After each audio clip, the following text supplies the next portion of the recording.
Olá, gente, tudo bom? Seja bem-vindo a mais uma live Pedal Extremo. Pois bem, hoje o nosso bate-papo será com a mineira Ada Cordeira, uma mineira de Itabira, e aí muito determinada, que simplesmente planejou uma cicloviagem para um ano e ficou dois. E isso conheceu 12 países, gente, uma aventura muito legal. Ela fez sozinha, então tem muito conhecimento para passar, tem muita experiência para trocar. E a conversa de hoje vai ser para você que quer startar um projeto dessa natureza, uma questão de uma cicloviagem, né, o que prestar atenção, o que se programar, o que é que eu devo observar, como chegar num país vizinho, num país estranho, onde se hospedar, como pernoitar, equipamentos. Então são detalhes que vale a pena escutar um pouquinho o que a Ada tem para nos dizer, como foi a experiência dela, o que é ser mulher e pedalar, tanto no Brasil quanto fora do nosso país, como é que ela encarou essa realidade, apesar de sabermos que a cultura do cicloturismo ela é muito forte na Europa e viajar é uma coisa muito comum. Cicloturismo, para quem não sabe, está no berço da Holanda, da Alemanha, lá nos meados da década de 40. Então, isso é uma coisa muito tradicional desses países. Mas para nós é algo inusitado. Você vê uma mulher viajando sozinha, a gente se espanta. Claro, motivo de orgulho para a classe feminina, e isso que é importante, estimular e dizer que sim, é possível, pode se fazer. Então, a Ada tem dicas, tem experiência para passar, e é o que nós vamos conversar com ela na noite de hoje. Vamos chamar aqui a Ada para esse bate-papo. Oi, Ada, boa noite, seja bem-vinda à live do Pedal Extremo. Oi, Hélio, boa noite, tudo bem aí? Tudo bom. Ada, tu começou um projeto que era para durar só um ano de pedal, e de repente tu ficou dois. Como foi isso? Por que um se transformar em dois? Conta um pouquinho dessa tua história aí. Como é que tu startou esse projeto, primeiro de pedalar sozinha? Vamos lá. Então, assim, essa ideia, ela surgiu, assim, eu sempre pedalei, né? Sempre gostei de bicicleta. Quando eu fiz 15 anos, o meu presente de 15 anos que eu pedi para meu pai foi uma bicicleta. Então, assim, desde mais nova que eu pedalo, e quando eu vim para Brasília, aí a bicicleta começou a fazer mais parte ainda da minha rotina, né? Utilizar aqui na cidade e tudo. Mas, por incrível que pareça, eu nunca tinha viajado de bicicleta. Eu tinha feito, assim, um percurso mais longo que eu tinha feito, tinha sido aqui próximo, que é um trajeto que fazem muito aqui de Brasília até Pirinópolis, que dá 100 quilômetros. Então, era o máximo que eu tinha feito. E nunca tinha pensado nisso, de viajar, de poder conhecer outros lugares, né, com a bicicleta. Eu usava mais como esporte mesmo, para fazer trilhas e para me locomover na cidade. E aí, em 2013, eu conheci um amigo que me disse que estava planejando fazer uma viagem de volta ao mundo. E aí eu Ó, pensei, nossa, mas como assim de volta ao mundo, né? E começou aquele interesse e ele me chamou para fazer uma viagem que foi até em Minas, de BH até a Serra do Cipó. E aí já começou a nascer assim esse amor, né? Essa sementinha foi picada ali pelo bichinho do cicloturismo. E ele foi uma pessoa que me incentivou muito, porque eu tinha medos e falava, mas viajar assim pode ser perigoso. Ele não, tem muitas pessoas que viajam. E eu comecei a buscar na internet essas pessoas e comecei a entrar nesse mundo, né, que eu não conhecia. E aí, pesquisando na internet, eu vi que realmente tinha muitas pessoas que já tinham viajado, né? Conheci a história do Antônio Olinto, que fez uma viagem de volta ao mundo, um brasileiro, que quando nem se falava muito nisso, ele viajou, largou tudo, era advogado e fez uma viagem longa. E nessa mesma época, tinham outras pessoas começando viagens. Vi a história da Carol Emboava, que foi uma outra menina que viajou sozinha também, e aquele mundo começou a despertar, né? Fiquei mais interessada. E aí eu resolvi fazer uma viagem pelo Caminho de Santiago. que foi Legal. a primeira viagem que eu fiz assim sozinha e de bicicleta e para outro país, né? Eu nunca tinha Uhum. viajado sozinha para outro país. E escolhi o Caminho de Santiago porque assim eu achava que eu teria mais estrutura, assim, para uma primeira começo assim seria mais confortável, digamos assim, qualquer problema que eu tivesse teria uma saída assim mais fácil, Eu né? sei. E aí, no Caminho de Santiago, foi assim, foi uma experiência maravilhosa, porque eu vi que realmente não era um bicho de sete cabeças, que eu poderia viajar sozinha. Eu encontrei muitas mulheres viajando sozinha no Caminho de Santiago, e, e lá eu refleti muito sobre isso. Encontrei uma mulher que eu me recordo até hoje, uma brasileira, ela se chama Natália, e ela estava fazendo o Caminho de Santiago sozinha e a pé. E ela fez para Olha. comemorar o aniversário de 70 anos. Ela se deu esse Ah, presente. E que legal. aí foi assim um incentivo muito grande, sabe? E eu pensei, poxa, eu ao mesmo tempo que eu fiquei admirado por ela, eu pensei, eu não quero realizar os meus sonhos quando eu tiver 70 anos.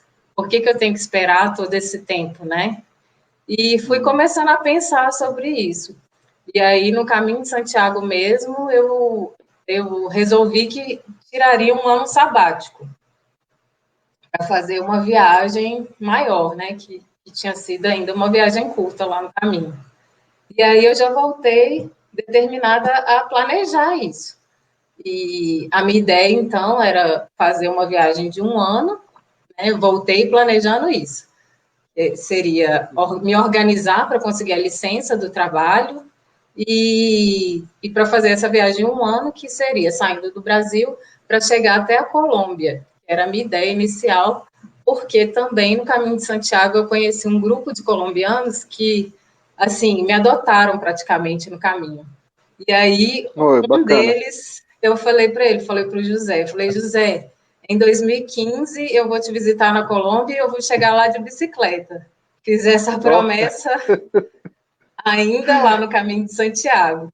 Bom, eu não cheguei em 2015, eu atrasei um pouquinho, mas cumpri a promessa. Eu cheguei na casa dele de bicicleta. E aí foi isso, pô, assim, a fase inicial. E nesse período, né, de entre a volta do Caminho de Santiago e o início mesmo da uhum, viagem pela América do Sul, eu tive mais ou menos um ano e meio para me planejar, né? Que foi aí um certo. planejamento financeiro, de compra de equipamentos e tal, que a gente pode detalhar mais depois. E foi mais ou menos esse período. E aí, em janeiro de 2015, eu iniciei a viagem e ela durou 2 anos. E assim, era para durar um ano, né? Mas Uhum. tudo fluiu muito bem, assim, eu me senti muito realizada fazendo o que eu estava fazendo e pensei, por que não? Se me concederem mais um ano de licença não remunerada, claro, eu consegui economizar bastante, o dinheiro que eu planejei para um ano acabou durando, porque foi uma viagem bem simples mesmo, assim, então eu tinha ainda recurso para continuar mais um pouco, Uhum. e aí eu consegui esse tempo, e aí eu, como eu consegui mais um ano, eu pensei, poxa, agora que eu já consegui o tempo, eu vou usar esse tempo todo e vou tentar chegar em casa pedalando, fazer o restinho da volta. E aí deu Pô, tudo que certo. legal. Pô, que bom, Ada. Ada, quando a gente começa um projeto desse de viagem, seja ele para um país vizinho ou para cidades vizinhas dentro do nosso próprio país, com base na tua experiência, por onde tu iniciou a formatação do teu planejamento de viagem?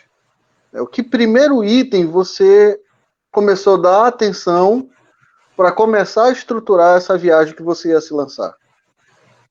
Então, eu comecei a pesquisar bastante, né, essas pessoas aí que estavam viajando ou que já tinham viajado e importunei muita gente, porque eu vivia perguntando, mandando e-mail e querendo saber tudo, como que a pessoa fazia, quanto de dinheiro que ela tinha juntado, o que equipamento que tinham, né, os Uhum. viajantes, comecei a pesquisar tudo isso. Então, assim, eu eu tentei estruturar, assim, mais ou menos um gasto médio, porque eu me preocupava muito por ser mulher, né? A minha maior preocupação era, assim, hospedagem. Aí eu pensava, se der tudo errado, eu não posso ficar jogada na rua, pelo menos um lugar para dormir, eu preciso ter dinheiro para pagar, que é a minha segurança, Uhum. né?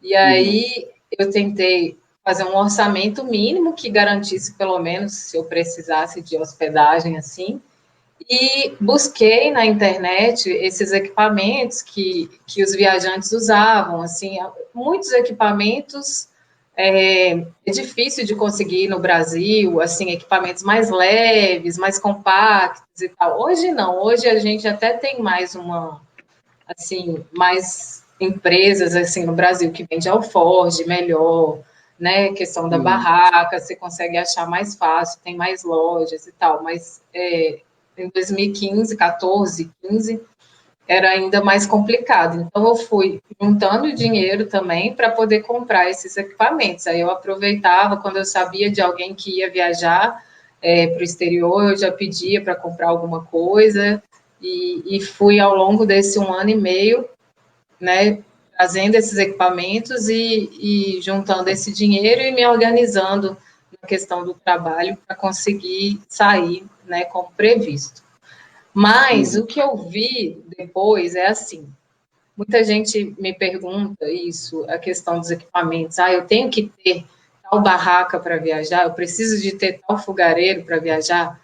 Que não, eu vi pessoas viajando de todas as formas, sabe? Pessoas viajando com bicicletas muito simples. Tive experiência de amigo que no meio da viagem, uma das pessoas que viajou comigo, um amigo chileno que a gente se conheceu durante a viagem num barco, fazendo a vinda da Colômbia para Manaus, e depois a gente se encontrou em São Luís, ele estava viajando de mochila, e ele falou assim para mim, Ada, eu posso viajar com você? Eu compro uma bicicleta e vou. E eu falei, ok, pode. E ele foi no supermercado, comprou uma bicicleta Caloi, com o dinheiro que ele tinha, tipo, bem baratinha mesmo, e compramos uma caixa daquelas de mercado, uma garupa, ele Uhum. amarrou aquele caixote na garupa, botou a mochila lá dentro e ele viajou comigo alguns meses. Tivemos problemas, claro, porque assim, você também vai pagar um pouco o preço, né, das Uhum. coisas assim, mas ele conseguiu viajar tranquilamente também. Então, assim, tem gente viajando de Ah, todo jeito, você não precisa ter os melhores equipamentos para poder viajar. O principal mesmo que eu acho é você ter a vontade. Quando você tem a vontade, aí você faz as coisas acontecerem, né? E da maneira que você tem condições de fazer. pô, que legal. Ada, assim, quando a gente começa uma viagem dessa, eu tiro por mim. Então a gente começa a analisar o que levar e como levar.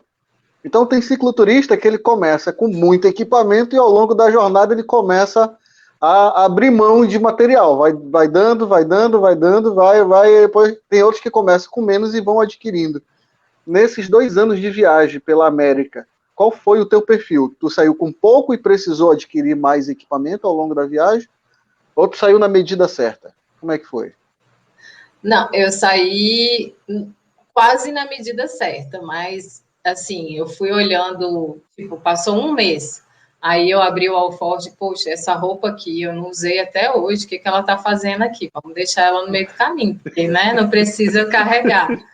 E fui deixando coisas. Não Uhum. foram muitas, não, mas algumas coisas eu deixei, sim.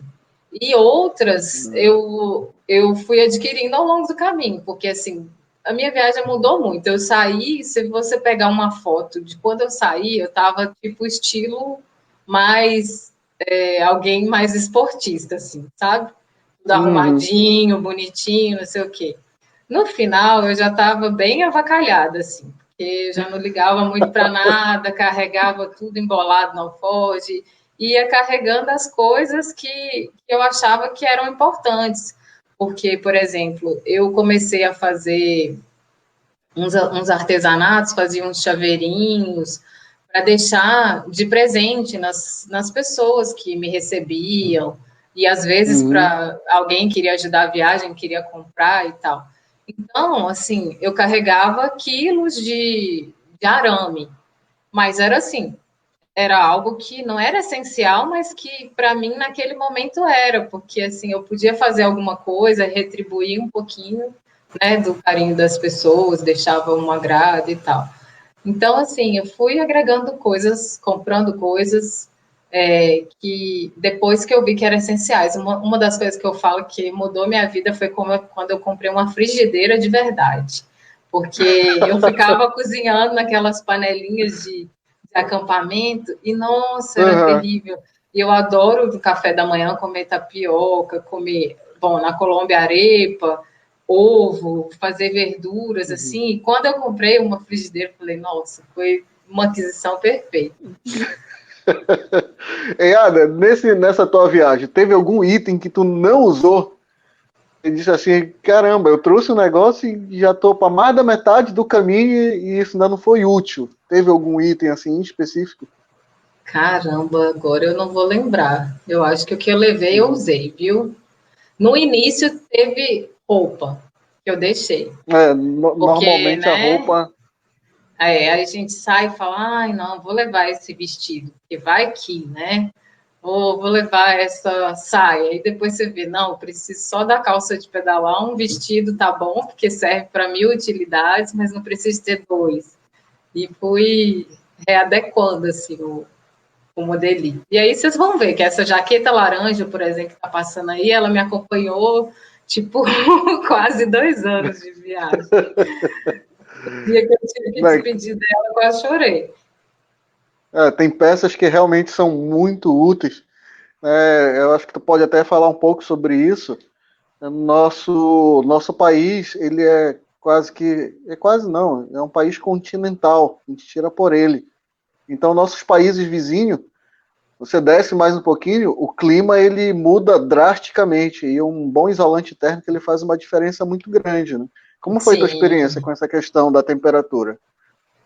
assim, por exemplo, de equipamentos para frio, eu não saí tão preparada, até mesmo porque aqui a gente não conseguia achar, não consegue achar coisas tão boas para um frio, por exemplo, igual eu peguei uma noite mais fria de menos 15 graus, né?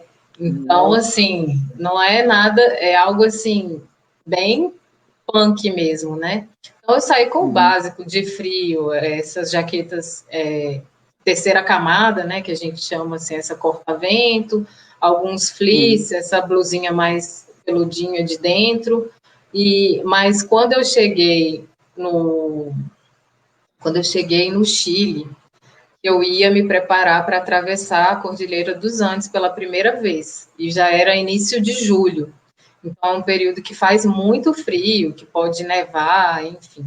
E aí eu não tinha saco de dormir que aguentava baixas temperaturas, eu tinha um mediano, assim, e até numa noite que estava eu e uma amiga minha que me encontrou várias vezes durante a viagem, a Andrea, a gente estava dormindo na Argentina, e pegamos uma noite, assim, muito, muito fria, fez, tipo, menos 4 graus, e nenhuma das duas tinha bons equipamentos, a gente dormiu acampado, e a gente passou, assim, quase não dormiu mesmo, porque foi bem complicado para encarar o frio, e é até perigoso, né, de acontecer uma situação mais perigosa mesmo, assim.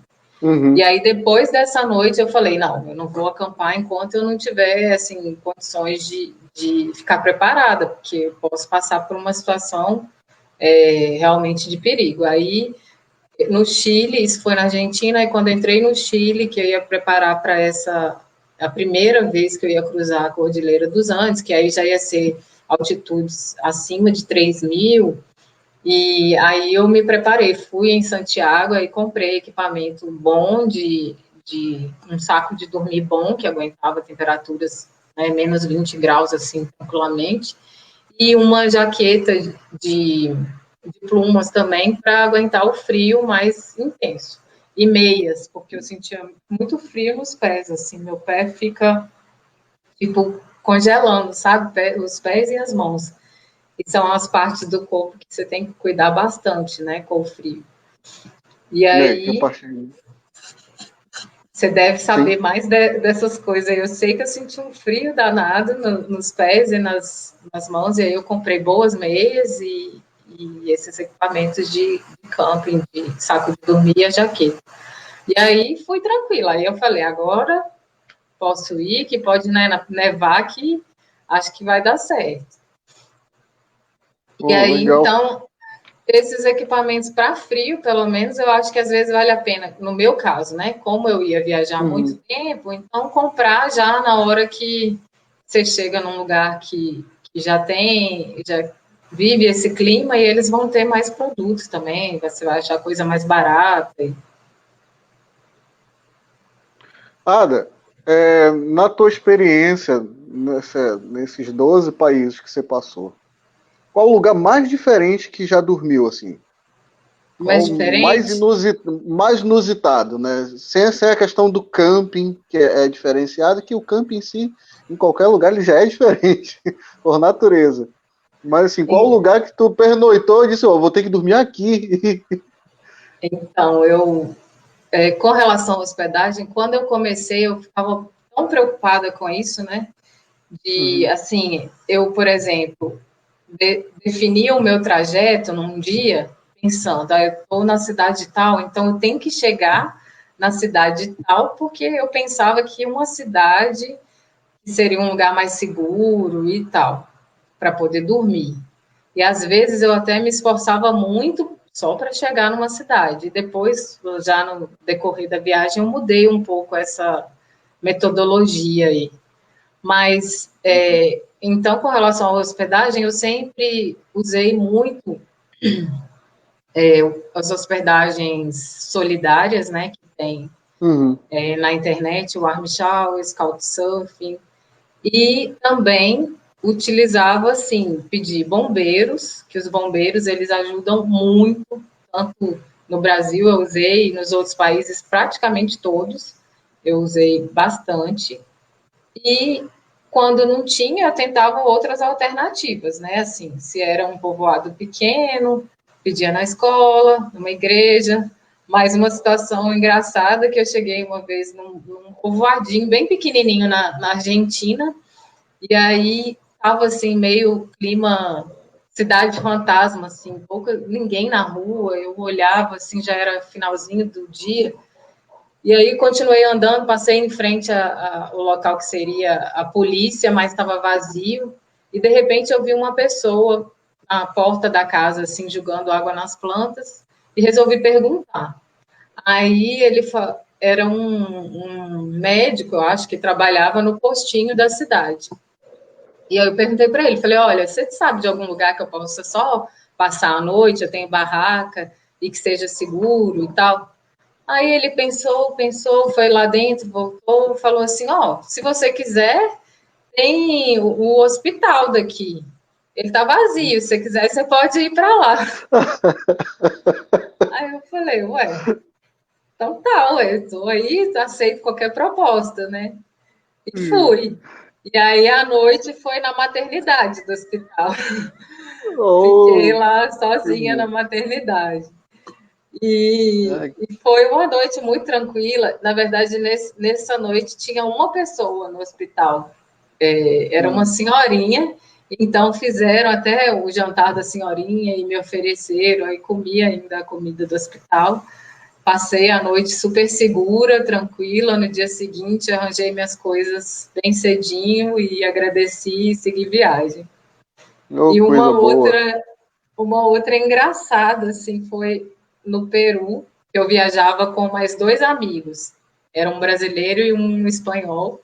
E aí chegamos num lugar que era, assim, uma cidade meio estranha, assim, porque é próximo de local que tem garimpo, sabe? Fica aquele Uhum. clima meio inseguro, não é qualquer lugar que você pode, né, acampar e tudo. E aí a gente chegou na cidade e fomos procurar um lugar e resolvemos ir na igreja. E aí o padre foi assim meio, como posso dizer, ele ficou meio receoso assim com a gente. Eu não sei se ele tinha tido alguma experiência não muito boa com viajantes, Ele pediu nossos documentos, pediu o passaporte, o documento da gente, para ele conferir lá, anotou nossos nomes, e falou assim, ó, tipo, 8 horas vocês vêm aqui, e eu vou deixar vocês dormirem na igreja. Aí, beleza, a gente saiu, foi comer e tudo, aí 8 horas da noite estava a gente lá na porta da igreja. Aí ele falou, pode entrar. Aí a gente, tipo, ele vai deixar a gente dormir na igreja mesmo, a gente pensando que seria, tipo, na casa paroquial, né? Aí, não, pode entrar. Aí a gente entrou na igrejinha, ele foi e falou assim, se vocês quiserem ir no banheiro, tem que ir lá, não sei onde, porque eu vou trancar a igreja. Aí a gente, oi? Você vai trancar a igreja? Ele, sim, eu vou trancar e amanhã às 6 da manhã eu abro de novo. Aí um olhou para a cara do outro, né? Tipo, fomos lá no banheiro antes de dormir, ajeitamos os nossos colchões no banco da igreja, o padre trancou a igreja e ficamos lá presos na igreja. E aí, de madrugada, os meninos com vontade de fazer xixi, eu sei que um deles fez xixi na garrafinha de água, porque não tinha como sair da igreja, não tinha como ir em outro lugar. E aí, às 6 da manhã, o padre foi, abriu a igreja e libertou a gente de novo. Oh, que coisa, que história. Mas teve... Tu falou agora, assim, local que a gente tem que ter cuidado, que a gente tem que dar uma atenção diferenciada por conta de riscos e tudo mais. E um acompanhante nosso agora aqui, um espectador nosso, o Aldir Dantas, pergunta: perigos, medos e risco. Banheiro, como é que foi tudo isso daí? Encaraste algum perigo nessas viagens? Bora começar pelos perigos. O que é que tu identificou ou passou de risco durante essa tua trajetória aí nesses 12 países? Bom, acho que perigo, todo mundo fala, né? Falava para mim, nossa, você é louca, porque é muito perigoso. As pessoas têm essa ideia, é muito perigoso. Eu falo, gente, os riscos, eles vão existir em todos os lugares. Aí eu contava que a única vez que eu tive quase a minha bicicleta roubada foi aqui em Brasília, e, tipo, meses antes de eu começar a minha viagem. Uma pessoa tentou me empurrar mesmo da bicicleta numa estrada aqui próximo para levar a bicicleta. E aí só não levou porque na hora passou um carro e eu gritei e aí o carro parou e eram 2 jovens assim e eles fugiram, sabe?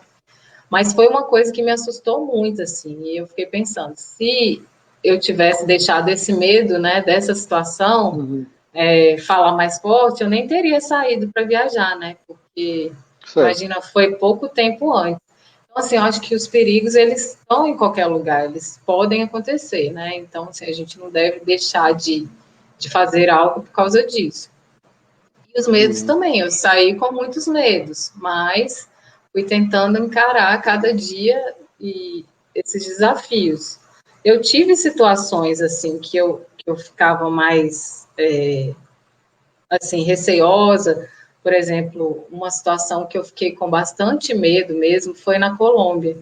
E eu estava num local da Colômbia que falavam que ainda existia algumas guerrilhas, sabe? E é uma região, assim, mais para a parte da Amazônia, assim. E eu teria que fazer uma travessia, que seria numa parte montanhosa, e para chegar do outro lado, lá da Colômbia. E aí ia passar num local, assim, que não tinha cidade próxima, era dentro de um parque nacional, uma área mais isolada, assim, com pouco fluxo de veículos também e tal. Mas eu falei, eu vou indo e vou conversando com as pessoas e vou vendo até onde dá para ir, porque também eu não vou ficar me arriscando, né, desnecessariamente. E aí, numa dessas cidades, antes de fazer essa travessia, eu fiquei na casa de uma família e perguntei para eles, falei, e aí, eu posso ir, é perigoso? Ele falou, não, eles se preocupam mais com o carro, você passar de bicicleta, imagina, você vai estar de bicicleta, não tem problema e tal. E aí eu falei, ele me falou, mas aí para você saber se é a guerrilha ou se é é o exército, porque ambos ficam com roupas camufladas, você tem que saber, porque a guerrilha não vai estar de bota coturno. Essa foi a dica Ah, coisa boa. abordagem, né? E aí eu fui seguindo o caminho e tal. Na noite anterior de cruzar esse parque, que era tipo uma reserva, assim, dormi numa cidadezinha e no outro dia saí bem cedinho e fui. Um caminho lindo, vegetação, assim, floresta, mas realmente bem isolado, assim, passavam poucos carros, né? E eis que, de repente, eu estava andando, assim, pedalando, era uma subida, e eu pedalando tranquila, eu sempre, às vezes, escutava música, podcast, coisas assim, e de repente sai, assim, das laterais da estradinha, puf, três, que eu não sabia se eram militares ou se era guerrilha, e Guerrilheiro. vem para o meio da pista e me aborda. E aí eles falaram, tipo, para onde você está indo? Eu falei, estou indo para Cali. Aí eles olharam assim, faltavam uns quase 200 quilômetros para chegar, eles olharam e riram de bicicleta para Cali. Aí eu pensei, mal sabe ele de onde eu estou vindo. E aí eles perguntaram, o que você tem aí nessas bolsas? Eu falei, comida, porque eu vou ter que ir parando, então tem comida, tem roupa. E eu morrendo de medo, assim, porque eu carregava o computador para poder ir atualizando o blog, essas coisas, e câmera fotográfica, com medo, né, dessas coisas, assim, de, entre aspas, maior valor. Só que aí eles viram na bicicleta o GPS, e aí ficaram, nossa, mas o que é isso, um GPS? Eu falei, um GPS. Aí começaram a ficar entretidos ali com o GPS, e eu fui explicando como que funcionava, não sei o quê, e de repente eu falei assim, bom, então tá, tem que ir, porque senão eu vou chegar muito tarde. E saí. E aí eles não falaram mais nada, e fui seguindo pedalando, mas assim, com o coração saindo na boca, eu sem saber, né, se... Aí fiquei naquela dúvida, mas era exército, eu acho. Até hoje tem essa dúvida, mas acho que era o exército. E aí... Coisa boa. Fui subindo, só que, assim, muito tensa nesse trecho, porque, assim, era um trecho que passava umas pontes, sempre tinha escrito, assim, morte aos guerrilheiros, morte a não sei o quê, sabe, frases, assim, bem, bem fortes. E aí eu pedalei mais rápido que eu pude. Esse dia eu nem parei para comer, para nada. Qualquer barulho que eu escutava no mato, eu já pensava que era alguém saindo do mato, assim. E fui até chegar um outro curvadinho e aí consegui ficar tranquilamente numa escola. E passei uma noite e no outro dia tive um outro susto, nessa mesma estrada. Eu saí bem cedinho e quando eu vou pedalando, eu vou bem tranquilo. E eu levava máquina para tirar foto, então às vezes eu parava e fazia toda uma estrutura assim para tirar foto, botava o tripé, aí fazia pose, voltava, vinha, programava, dava errado, tirava. E aí estava lá parada fazendo isso. E vi que passou uma moto. E de repente essa moto voltou. E de repente a moto veio de novo e parou. E aí esse cara parou e perguntou: o que você está fazendo? Aí eu falei: não, estou viajando de bicicleta e estou registrando a minha viagem. Aí ele falou: não, aqui não pode tirar foto. Aí eu falei: ué, não, por quê? Aí ele falou: nessa região não pode tirar foto, é proibido, é ordem do cabildo. Falou assim, que depois eu fui saber, era tipo um líder assim da região. Aí eu falei, não, tudo bem, beleza, eu já vou guardar e vou seguir, é só para registro da viagem mesmo. E aí também nem dei muito papo, fechei as coisas. Aí ele falou que podia ser até presa, coisa assim, eu não entendi nada. Falei, bom, melhor nem criar muita confusão, guardei as coisas e também fui meio que alerta, assim, sabe? Mas Tenso no fim deu demais. certo. É. E banheiro, Ada, como é que você se atou no meio de tudo isso daí? Que a gente sabe que mulher é muito mais melindrosa, para ir o homem é bicho mais Gente, relaxado. a vida do homem nesse quesito é fácil, nesse e vários outros, né? Fácil demais, Então, porque realmente, dá a dica pra mulherada que quer viajar e não quer se preocupar com isso. não tem muito o que fazer, é achar um mato, né? Para a bicicleta e vai, tenta esconder ali mais ou menos, mas deu vontade, Também no início tinha mais frescura com isso, mas depois, meu filho, já as necessidades básicas a gente vai perdendo essas frescuras. Mas realmente com a mulher é Não. bem mais complicado, né? A gente sofre com isso. Tranquilo. Ada, quando a gente sai de um país para o outro, a topografia ela muda totalmente. A gente tem dia que está num lugar que é muito plano, e aí o pedal é maravilhoso, belas paisagens, o dia é dinâmico, a gente consegue progredir bem. E aí eu te pergunto, qual foi a exigência maior de pedal ao longo da tua jornada? Por onde ela aconteceu? Assim, a altitude mais exagerada, né, e esse terreno mais exigente. O que é pedalar com carga nesses lugares?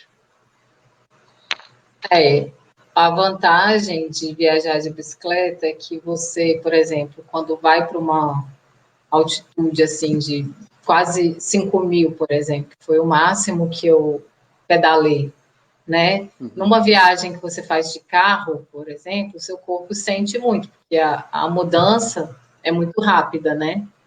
E quando a gente vai de bicicleta, o nosso corpo, ele é muito perfeito, assim. Numa viagem, num cicloturismo, e você não vai com tanta pressa, o seu corpo vai se adaptando ao caminho, né? Então, assim, eu tive essas exigências, assim, dificuldades com a altitude, com longas subidas, mas o corpo da gente, ele vai se adaptando, assim. Eu pedalei, né, quase 5.000 foi o máximo que eu pedalei, Em que mas, país? assim, foi, bom, no Peru, no Equador também, São os países foram. mais exigentes com relação a esse relevo. Sim, porque eu optei por fazer uma viagem pelos Andes, né, indo pela parte mais montanhosa. Mas foi uma opção, porque também eu acho que é a parte mais bonita também, assim. Então tem Todo lá, mundo. mas assim, toda subida ela vem com uma recompensa depois, tem uma descida. Boa. Então, Não. Os colegas cicloturistas sempre, quando estão fazendo América Latina, estão fazendo América do Sul aí, eles introduzem a cordilheira, porque realmente é um lugar espetacular. São de imagens sim, belíssimas e cenários que tu diz assim, tem que parar e contemplar porque é muito bonito. Mas em compensação é um local muito exigente para se pedalar. Tem que se preparar bem, tem que. Não adianta, um dia eu conversando com o Willy Espíndola, o argentino, e ele dizendo, disse, Hélio, até o mesmo Nelson falou, disse, Hélio, não adianta, tem dia que você tem que esquecer o relógio, esquecer o cronograma de viagem e só fazer ali o que der. Não adianta porque tem muita coisa para frente. Né? e assim, não adianta, o que eu aprendi muito foi assim, que você pode fazer um cronograma, falar, amanhã eu vou pedalar 50 quilômetros, mas você não sabe o que vai acontecer nesse dia, né? E nessas regiões, principalmente, tem a questão do vento. Às vezes é um dia com muito vento que você não consegue sair do lugar, entendeu? Você vai pedalar ali a, sei lá, 6, 7 quilômetros por hora e não rende, sabe? Pô, Fica muito, muito, muito difícil. E aí tem a questão do clima também, às vezes está muito quente ou está muito frio. Então, assim, com o decorrer da viagem, eu passei a não planejar mais minha viagem com relação a quilômetros que eu faria no dia. Eu saía e tinha uma hora limite para parar de pedalar, né? Para não ficar tarde até achar um lugar. E aí, o que deu para pedalar naquele dia, se eu estava animada, disposta, eu pedalava. E se não, se o meu corpo estava cansado, ou se o dia, o clima estava, né, mais complicado, assim, mais exigente, pedalava menos. E fui me adaptando dessa forma, sem ficar presa a quilômetros, sabe? E mais ao Certo. tempo e o que a natureza me permitia fazer naquele dia. Eu vendo aqui no teu blog, nos teus documentários, assim, eu vi que tu pedalou em lugares que tava frio demais, com neve e tudo mais. E aí tava fazendo quanto de temperatura ali? Os dias mais frios, o dia mais frio que eu peguei foi na Bolívia, que foi até um dia que nevou. Foi o único dia que nevou mesmo, assim, que a gente pegou neve na estrada. No Salar de Uyuni deu menos 15 graus. E nesse dia da neve, eu não lembro quanto, mas estava bem frio também, negativo, com certeza. Foi essa E foto aí, que passou. e, e rolou pedal nesse período aí, mesmo com esse Então, clima? Como é que foi isso? esse dia específico, eu estava viajando com um casal e a gente chegou num povoadinho, conseguimos também um lugar para dormir numa escola. E quando a gente chegou, estava tudo bem, clima frio, mas ok. Aí dormimos. No meio da noite, a minha amiga me acordou e falou assim: Ada, tá nevando. Eu falei: não. Ela, sim, tá nevando. Ela é da Polônia, acostumada, né, com os climas, assim, temperaturas, neve, essas coisas. Aí no seguinte a gente acordou e lá fora tava tudo branquinho. Era essa paisagem aí. Uhum. Toda a neve caiu e tudo. Só que estava muito frio, e aí nessa situação, como tinha sido recente, a estrada estava bem perigosa, porque a gente estava indo pela rodovia, sabe? E aí a gente achou mais seguro ficar. Eles deixaram a gente dormir mais uma noite, aí a gente ficou mais uma noite nessa escola e fomos no dia seguinte.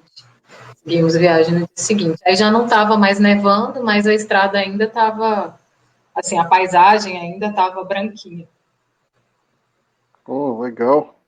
E me diz uma coisa, Ada, ao longo disso tudo, a maior quilometragem por dia pedalado, o que é que você conseguiu fazer? Foi possível executar?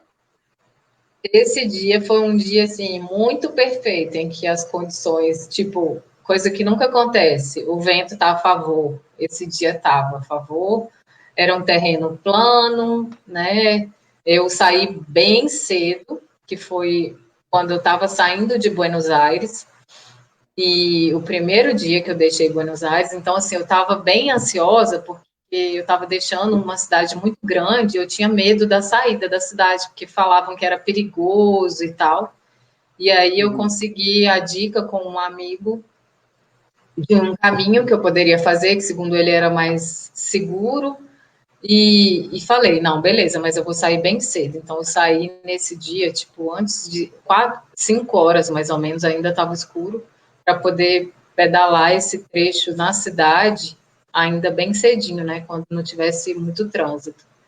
E aí, como eu saí cedo e foi um dia bem perfeito, assim, que as condições ajudaram, eu consegui fazer 160 quilômetros nesse dia. Mas foi, assim, algo bem atípico que assim não era o meu perfil, assim. Meu perfil é de pedalar tipo no máximo 70 quilômetros. Depende, né? 70, 80 ou menos às vezes, mas teve dias que eu pedalei, por exemplo, 12 quilômetros, Pois que é, eu isso que eu ia te queria. perguntar. Qual foi o dia que menos rendeu o pedal? Mas esse dia nem é porque não rendeu, foi porque eu não queria mesmo, porque eu estava no Uruguai, e o Uhum. Uruguai é maravilhoso, assim, para pedalar, tem muitas locais bem bonitinhos. Então, eu estava numa prainha e queria ir para outra. Ficava 12 quilômetros. Então, eu fiz 12 Ó, quilômetros nesse dia. coisa Mas, boa demais. assim, bem tranquilo, né?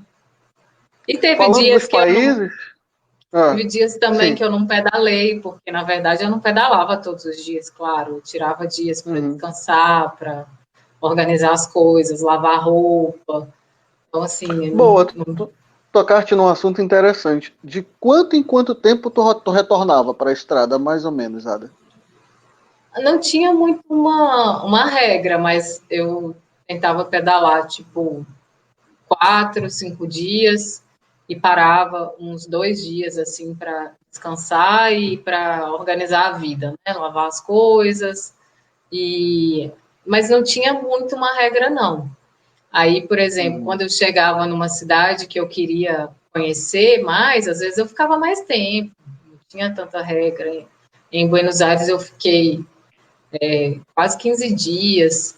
em outros locais, lá na Colômbia mesmo, quando eu cheguei na casa desse meu amigo, do José, que eu conheci no Caminho de Santiago, vixe, eu fiquei na casa dele, assim, quase que não saía de lá, porque eles me adotaram de novo, né? E aí eu fiquei por mais de 20 dias lá.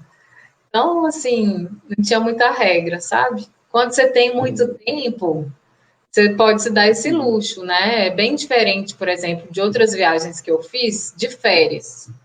Aí eu tenho que ir com um roteiro já pré-definido, assim, porque eu tenho um prazo para fazer, né? Eu tenho X dias para sair de um ponto e chegar no outro ponto, porque eu tenho que voltar para casa, né?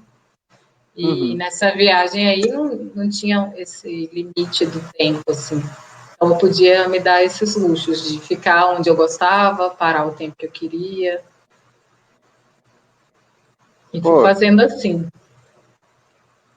que bom, porque às vezes a gente se propõe para essas viagens, as pessoas começam a planejar a viagem e pensa que é assim, todo dia pedala, todo dia sai, todo dia sai, todo dia sai, né? E pouco se relata justamente esse momento, esse ponto zero, esse momento neutro que é de estabilização, análise do que está acontecendo, do que o material que você tem, o que é que está acabando, revisão de equipamento, Sim, contato com a família, né? Que é o período que você estaciona e começa de novo, né? Projeta, programa de novo a saída. Né? E é interessante exatamente. demais. É E muito bom outra alertar isso porque, sim. Uma outra coisa que, assim, tem mais relação com o roteiro, né? Tipo, muita gente perguntava também, como que você definiu o seu roteiro?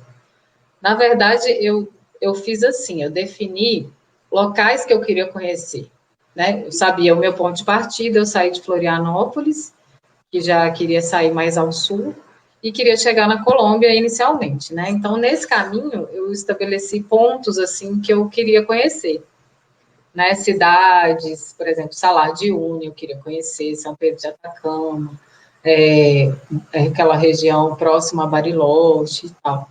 E então fui marcando esses pontinhos, mas eu não sabia como eu ia chegar até eles, assim. Não tinha Uhum. como. E assim, você não tem como planejar tudo, né? E o ideal que eu acho é o quê? Você ir fazendo esse planejamento no caminho, porque as pessoas vão te dando dicas do caminho, né? No início da viagem mesmo, quando eu comecei, aí no Rio Grande do Sul, eu fiquei na casa de um amigo do Sander, que é outro cicloturista assim fantástico, viaja há muito tempo, ele conhece muito daquela região, então ele me indicou alguns caminhos. E aí eu segui esses caminhos que ele me indicou. E eu ia fazendo assim, conversando com as pessoas, perguntando quais estradas eram melhores para passar. E muitas vezes eu mudei o meu trajeto por causa disso, dessas conversas. Quando eu estava na Uhum. Argentina, a minha ideia era fazer o que a maioria das pessoas fazem, que é seguir, atravessar para o Chile e fazer todo o Chile pela subir todo o Chile Pela... até chegar em São Pedro de Atacama, né? Uhum. E aí, só que na Argentina, eu fiquei na casa, em Bariloche, eu fiquei na casa de um senhor fantástico também. E ele é apaixonado por viajar de bicicleta. E ele me deu altas dicas. Ele falou: olha, essa região do Chile que você vai passar, ok, mas não vai ter muita coisa para você conhecer. Eu te indico conhecer o norte da Argentina, que é uma região maravilhosa. Você tem atrativos, é muito bom para pedalar e tal. Só que aí eu ia ter que atravessar duas vezes a Cordilheira dos Andes, né? Tipo, eu ia ter que sair do Chile, ir para a Argentina e depois voltar. Mas ele me falou assim apaixonadamente por esse caminho que eu pensei, por que não, né? Vamos aí, vamos fazer o que está aparecendo. E realmente eu não me arrependo, porque foi um caminho maravilhoso que eu fiz, foi uma descoberta linda, as paisagens assim fantásticas. Foi assim um grande desafio para mim, porque eu fiquei realmente com muito medo dessa questão da cordilheira, né, pela primeira vez, Uhum. e eu estava sozinha nesse trecho. Foi assim um desafio em todos os sentidos, mas deu tudo certo e foi uma experiência maravilhosa. E aí o roteiro eu fui fazendo assim, fui me guiando pelas experiências e pelos conselhos das pessoas. Então, a dica que fica, na verdade, né, Ada, é fazer essa troca de figurinha com os colegas que já rodaram.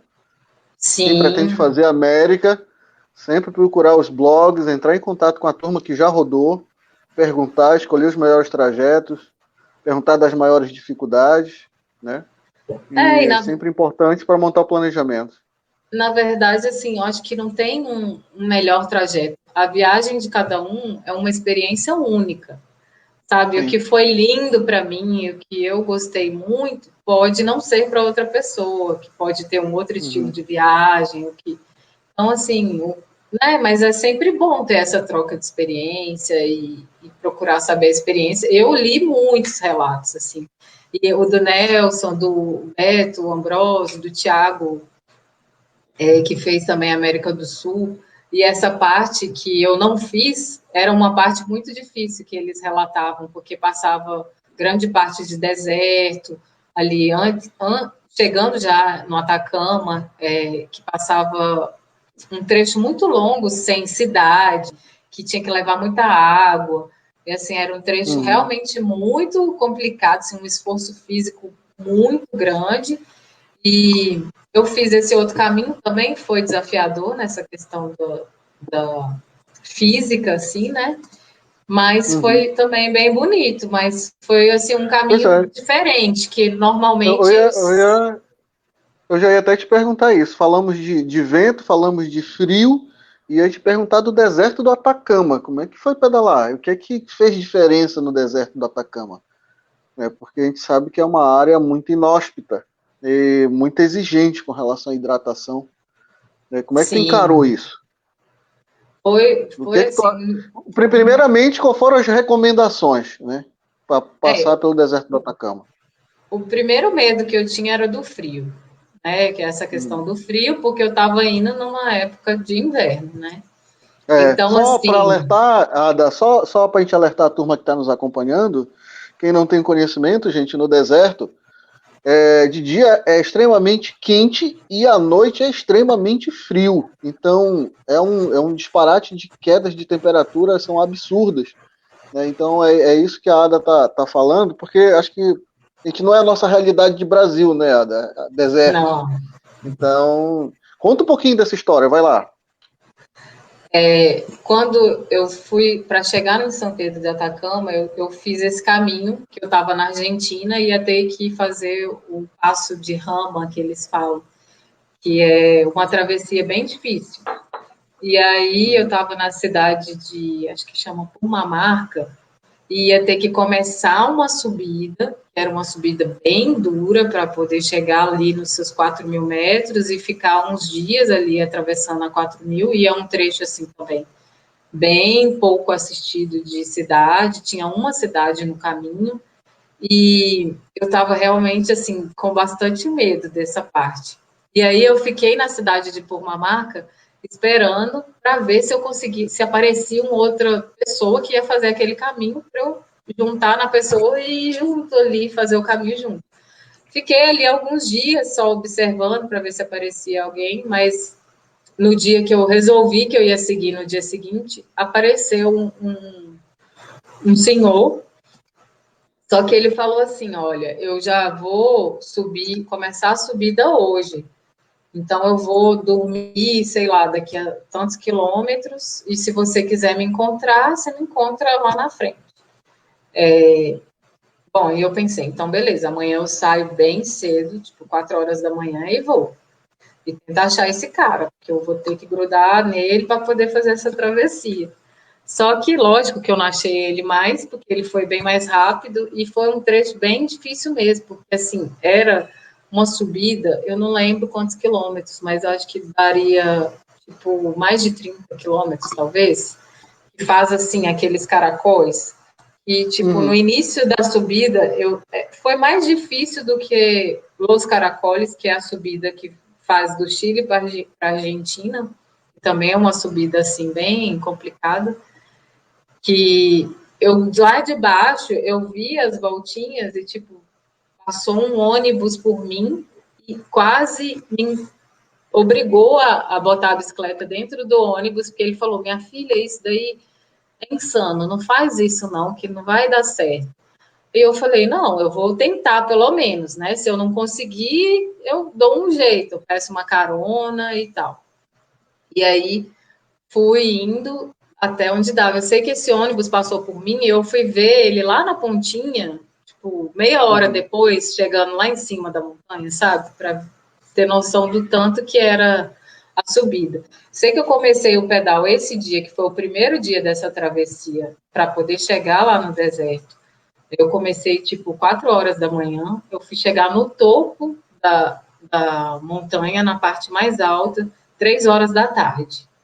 Porque era Nossa, pesado. muito vento, e, assim, muito vento e frio também. A água no caminho, assim, congelava na montanha, sabe?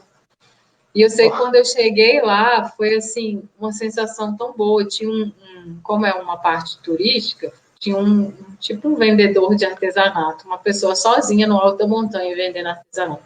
Ele não entendeu nada, porque eu comecei a chorar assim, eu olhei para ele, tipo, fui para abraçar ele, ele sem entender nada. Eu falei, não, eu cheguei, eu cheguei. Tipo, eu estava bem feliz de ter conseguido chegar lá em cima, sabe? Porque todo mundo que passava no caminho achava que seria impossível.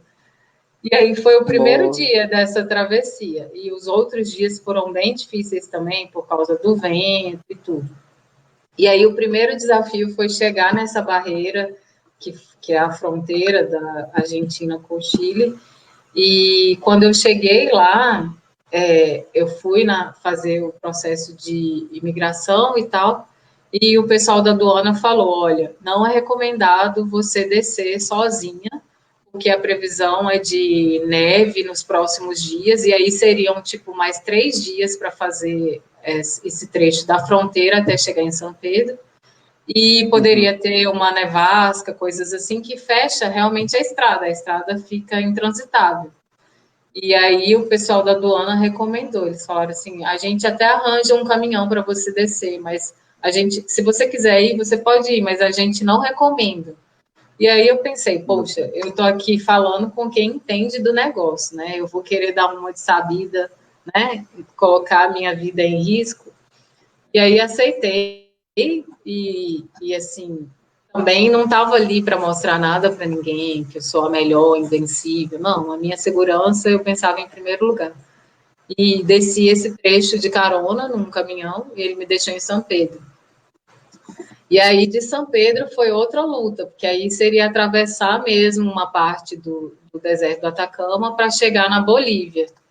E aí eu ainda estava com esse medo de encarar o deserto sozinha, mas fiz a travessia de São Pedro do Atacama até Calama, que é uma travessia de uns 100 quilômetros, assim, sozinha, e consegui chegar lá.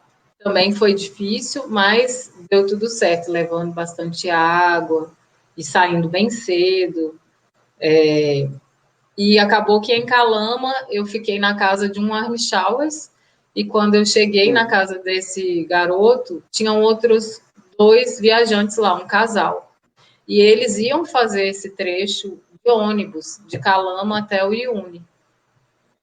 E Olha, eu falei, não, eu vou fazer pedalando, não vou de ônibus. Se acontecer no caminho alguma coisa e eu precisar, aí sim, mas pelo menos eu vou tentar.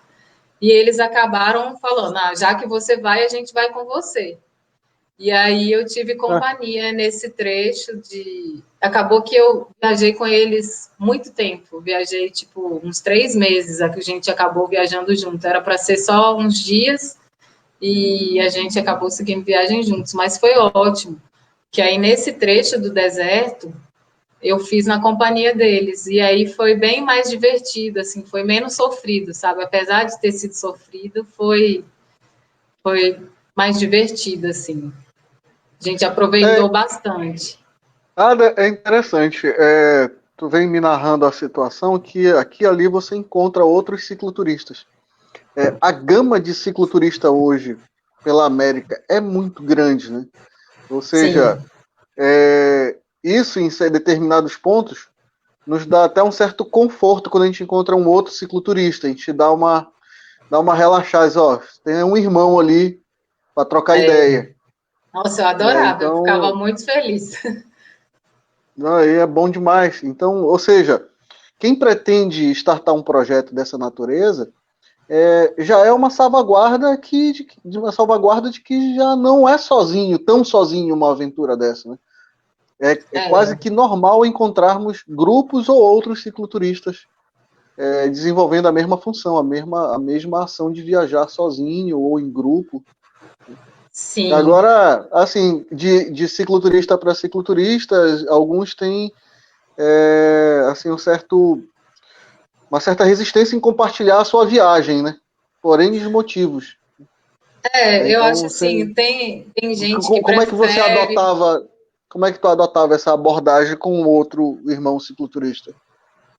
Tem gente que prefere viajar sozinho. Eu tive Uhum, as duas experiências. Confesso que quando eu cheguei em São Pedro de Atacama, eu tinha 6 meses já de viagem. E eu estava assim, um pouco. Eu fiquei assim, um pouco triste, eu estava meio. Bateu um pouco assim essa questão do viajar sozinha, sabe? Eu estava querendo encontrar pessoas, porque eu encontrava muita gente, mas estava indo no sentido contrário, sabe? E uhum, aí eu encontrei esse casal e foi uma experiência muito boa, sabe? Porque eu aprendi a viajar de uma outra maneira, totalmente diferente. Eles tinham, quando você está viajando sozinho, é ótimo, eu adoro também, porque você tem o seu ritmo, você define a sua vida, você faz o que você está afim, né? Tanto de parar quanto de pedalar, tudo. Mas quando uhum, você está viajando em grupo, você também aprende muito a questão do CD, né, das conversas, de o que vai ser feito naquele dia, tudo tem que ser uma decisão do grupo. E eu aprendi com eles porque eles viajavam num outro ritmo, eles iam bem tranquilos. Assim, aí eu passei, talvez a partir desse momento, realmente aproveitar mais a viagem, sabe? Porque a gente uhum. ia tranquilo, eles não tinham esse medo de a gente tem que chegar numa cidade.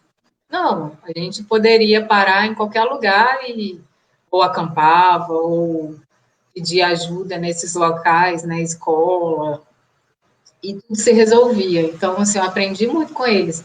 E tive experiência de viajar com os dois. Depois, um espanhol se juntou a gente, e aí começamos a viajar em quatro.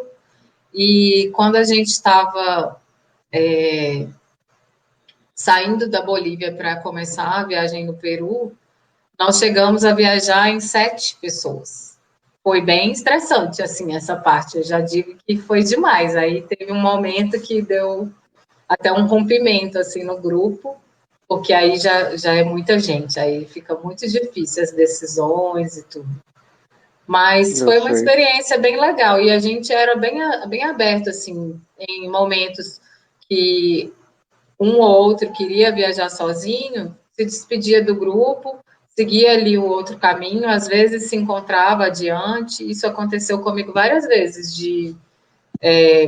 no Peru mesmo, eu estava viajando com esse grupo, aí nos separamos e segui uma parte sozinha e depois acabei encontrando com um deles novamente, viajamos juntos alguns dias, separamos de novo e assim foi.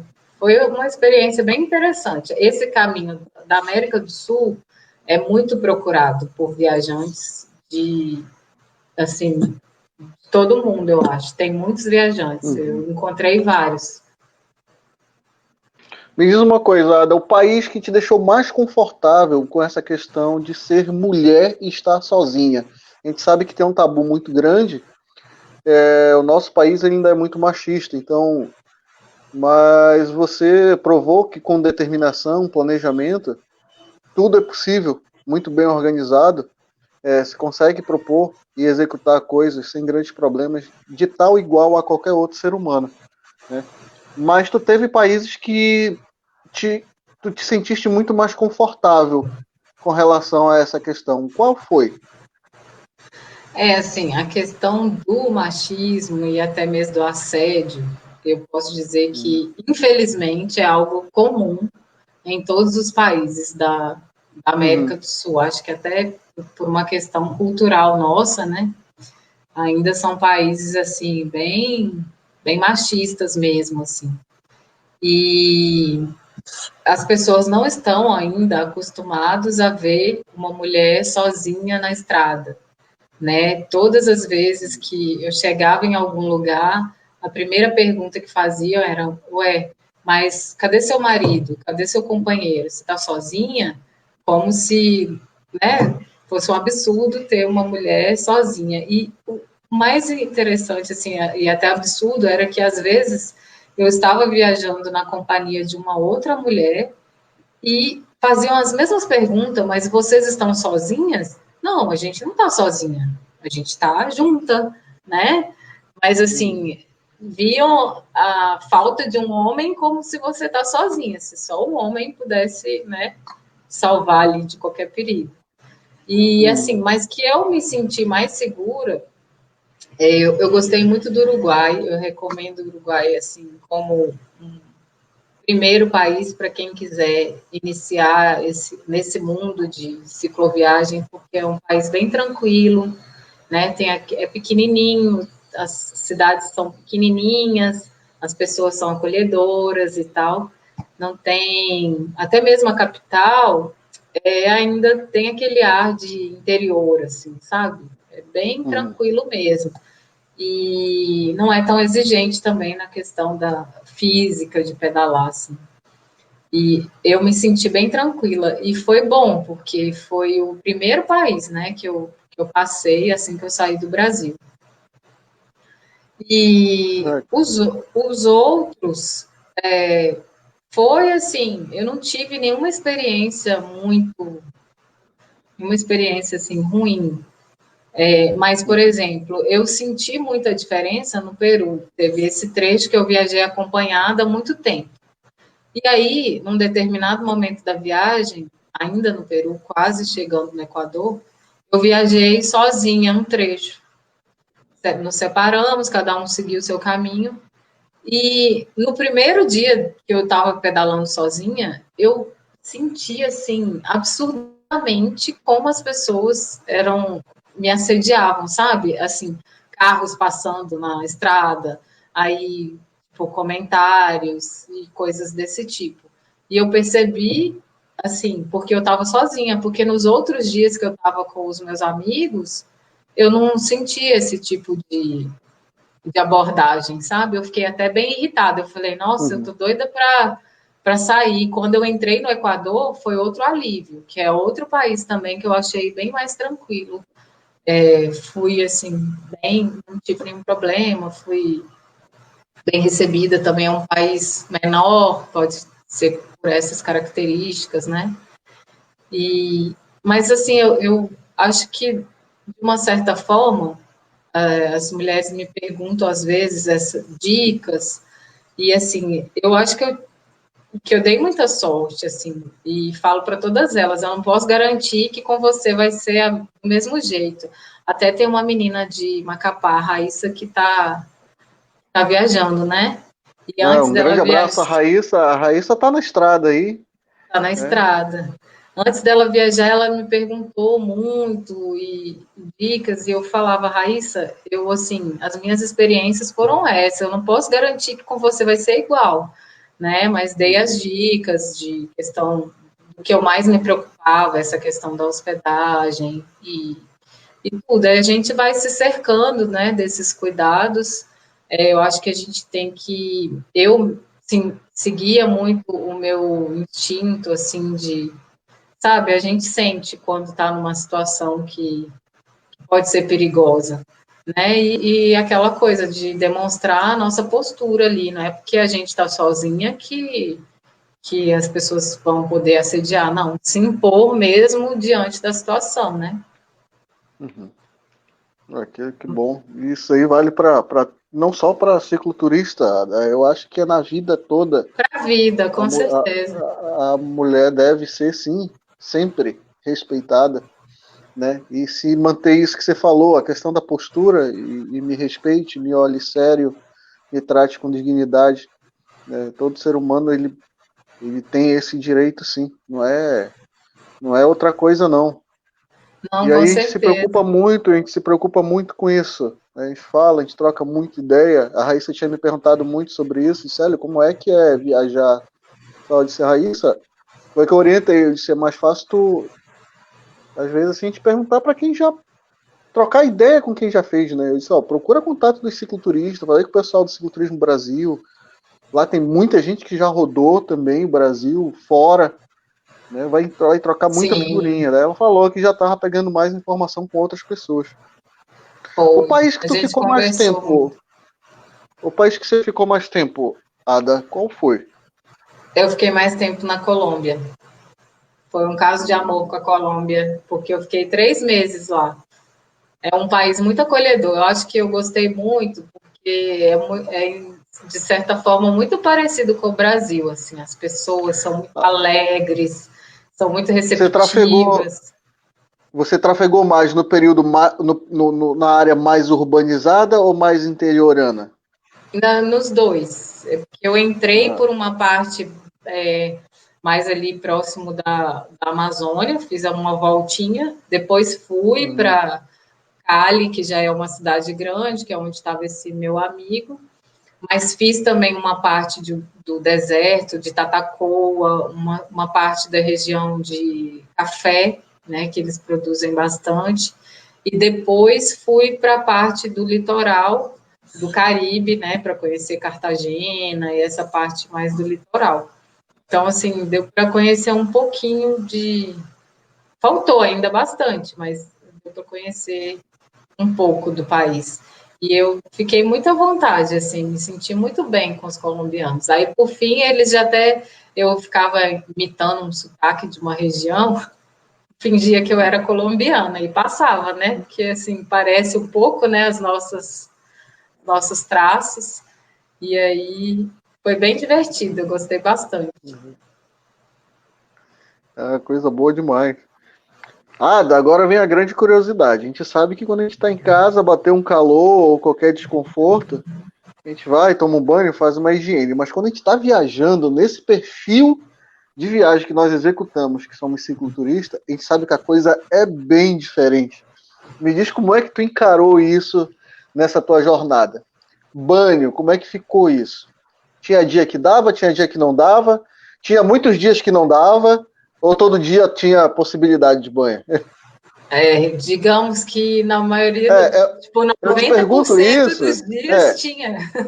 deixa eu te dizer o que é o motivo da pergunta. É porque a gente sabe que o público feminino ele é muito mais, vamos dizer assim, exigente com relação a isso.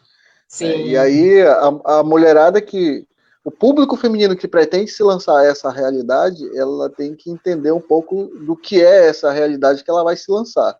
É por isso que eu te pergunto isso. assim, é o que eu estou te dizendo. Esse estilo de viagem que eu fiz, eu optei por passar por lugares que não eram tão, que não tinham tanta estrutura, às vezes, né? Então, assim, a maioria das vezes, ainda bem, era possível, né? Tomar banho e tal. Mas eu sempre tinha ali os meios alternativos, né? Carregava aqueles lencinhos higiênicos e quando a situação não dava, eu utilizava aquilo mesmo. Mas tem regiões, por exemplo, vocês vão até ficar horrorizados, mas num trecho de uma viagem, da viagem pela Bolívia, eu estava viajando com esse casal. E a gente passou por um lugar que era assim, uma região bem provida. A Bolívia é, eu acho que de todos os países da América do Sul que eu passei, é o que tem menos condições básicas, assim, condições mínimas de saneamento, de tudo. O que a gente Uhum. pensa que às vezes aqui no Brasil, no interior da vida, as pessoas não têm essas condições mínimas, eles ainda têm lugar lá que é bem pior, sabe? Bem pior mesmo. E então, num trecho desse trajeto que a gente passou, era também um trecho bem difícil, muita subida e lugares bem afastados assim, e estava na época de frio, né, de Uhum. julho ali, que foi até antes desse dia de nevar. Então a gente pegou dias bem frios. E eram lugares que, assim, eles não tinham, às vezes, água potável, sabe? A escola, a gente ficou numa escola que o banheiro era impossível de usar, porque não tinha água. Então, assim, eles não tinham água, quando tinham, era o mínimo para beber mesmo. Tipo, a higiene era o último caso que eles iam pensar em gastar água. E imagina, a gente viajando, ia esse luxo, né? Quando a água é um É. recurso tão escasso, a gente e aí a gente valoriza muito tudo que a gente tem, né? E nessa situação que a gente vê, né? Quantas pessoas vivem com tão pouco. E aí, nesse trecho do caminho, a gente ficou passando por esses povoadinhos que não tinha mesmo condições nenhuma de ter acesso. Ficamos 6 dias sem conseguir tomar banho.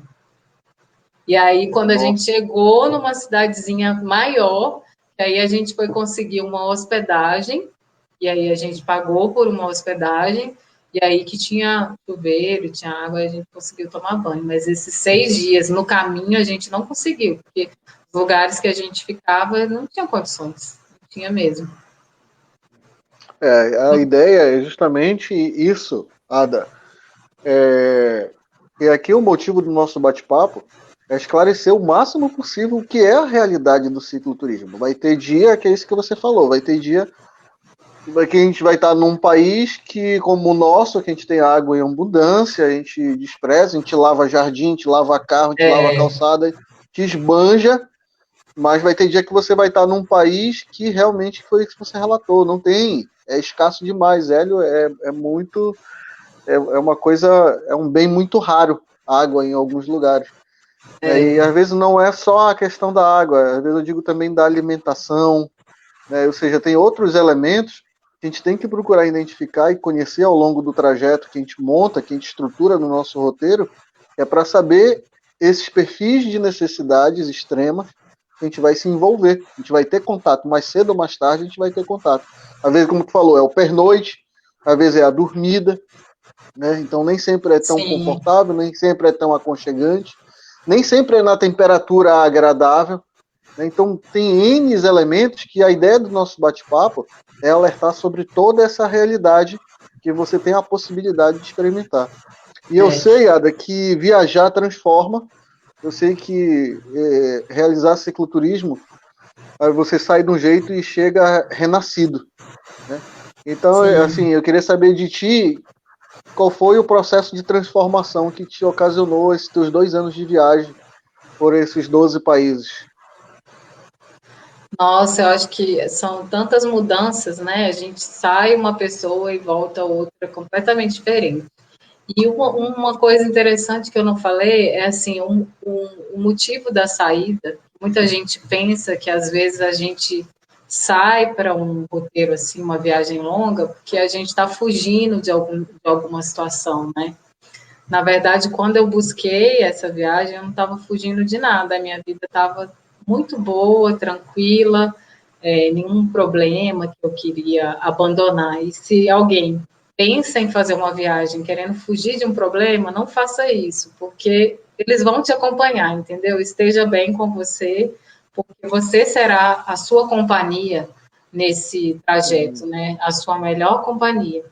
E eu fiquei, acho que, muito tranquila por isso, porque eu estava muito bem comigo mesma e eu não tinha nenhum problema em estar só. E isso também eu acho que me abriu para o outro também. Que aí eu tive a oportunidade de conhecer outras pessoas, de me abrir para as oportunidades que apareciam, né, no decorrer da viagem.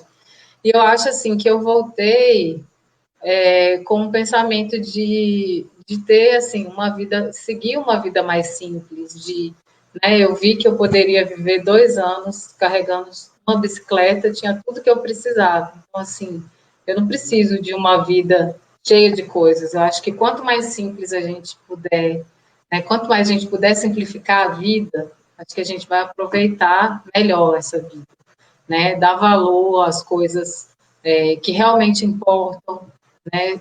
Principalmente a nossa natureza, né? Que é o nosso bem precioso. A gente vivendo esse momento de pandemia, Muita gente acordou para isso, né? Hoje a gente vendo tanto que está acontecendo, queimadas, de tudo, tentar se preocupar ao máximo com a natureza, com o nosso meio, transformar, né, as nossas atitudes diárias, porque o que a gente faz aqui vai impactar a vida de outras pessoas, né? Então, se a gente pode ter uma vida mais sustentável, causar menos impacto no ambiente, isso vai causar menos impacto no mundo e né, no local que a gente vive. E eu acho que eu aprendi foi basicamente isso, e que eu tento levar para a minha vida hoje é isso, de ter uma vida mais simples, de acreditar mais no outro, eu aprendi a confiar nas pessoas, eu vi que o mundo existe, assim, muito mais pessoas boas do que ruins, né? Eu encontrei pessoas maravilhosas no meu caminho, todo mundo, assim, quando eu chegava num lugar, eles falavam, você não tem medo? É muito perigoso e tal. Eu falava, não, mas você é uma pessoa do mal, uma pessoa perigosa? Não. Então, eu encontro mais gente igual a você do que gente perigosa. E realmente eu tive, assim, experiências, pouquíssimas experiências, assim, tristes nesse sentido, sabe? Eu acho que o mundo é cercado de pessoas, mais de pessoas boas do que de ruins. E acho que eu trouxe isso e tento levar isso para a vida que eu tenho hoje, assim. Poxa, que legal. É bom escutar esse relato, porque é de alguém que passou por tantos lugares num período tão longo de tempo, porque isso quebra estigmas alguns paradigmas também que a gente fica assim, principalmente agora nesse tempo de pandemia, sentiu tanta falta de um aperto, de um abraço, era uma coisa tão comum de bater no Verdade. ombro do outro, de se encostar, de abraçar por cima do ombro e contar uma história tão de perto. São coisas tão simples que só passamos a valorizar quando perdemos, quando nós nos privamos, fomos privados, na verdade, uma necessidade de ser privado desses atos. Né? E quando a gente se lança numa viagem dessa, a gente sente mais latente essa aproximação humana, né? Sim, Vamos dizer assim, da essência do humano, do ajudar, do compartilhar, né? Do ser bom sem ter a quem nem interesse por trás, sem nada. O cicloturismo ele é um estilo de vida, eu costumo dizer que ele expõe o mais nobre do ser humano, o que o ser humano tem de mais nobre nele. Tanto você que realiza a viagem, quanto você que recepciona um cicloturista. Porque sim, nós que viajamos, a gente sabe o que é isso. É um sorriso tão grande, é uma satisfação tão grande que essas pessoas têm em nos receber, em nos atender. Elas procuram dar o de melhor delas. Né? Eu não sei como é que é isso. É fantástico. É fantástico. e a gente Então, também, quando está viajando, a gente está muito exposto, né? E eu acho que essa exposição é o que nos aproxima, porque a gente está em cima de uma bicicleta, não é igual você estar viajando de carro que tem uma placa de metal te protegendo e te isolando do outro. Não, a bicicleta é um instrumento assim mágico, maravilhoso. Ela aproxima muito, as pessoas têm curiosidade, todo mundo, né, alguém já teve uma bicicleta ou já teve essa vontade, então isso acaba sendo uma curiosidade e acaba aproximando. E voltando no assunto da mulher, eu, assim, a experiência que eu tive é que quando eu estava sozinha, eu vi, assim, muito cuidado das pessoas, as pessoas queriam me proteger, na verdade, eu tive muito esse outro lado, porque eles me viam de bicicleta e queriam cuidar, assim. Então, eu tive muita ajuda das pessoas pelo fato de eu ser mulher e estar numa bicicleta. É justamente o contrário do que as pessoas pensam, né, que vai acontecer. que bom. E a criançada quando te via de bike? Ah, ficavam doidos. Tinha uns que queriam subir, às vezes eu deixava. Ficavam loucos. Adoravam. A gente, às vezes, ficava na escola, né? E aí era uma experiência bem legal também, porque às vezes em algumas vezes que a gente foi na escola, que estava em época de aula, aí os professores pediam para a gente conversar um pouquinho com as crianças, contar da história, e assim, às vezes num lugarzinho tão interior, eles ficavam maravilhados, porque, né, às vezes nunca tinham encontrado uma pessoa de outro país, era uma troca de experiência, né? Na Colômbia mesmo, as crianças ficavam, porque o Brasil, famoso pelo futebol, ele sempre perguntava se eu era amiga do Neymar, dos jogadores de futebol, só que era É legal. brasileira, né?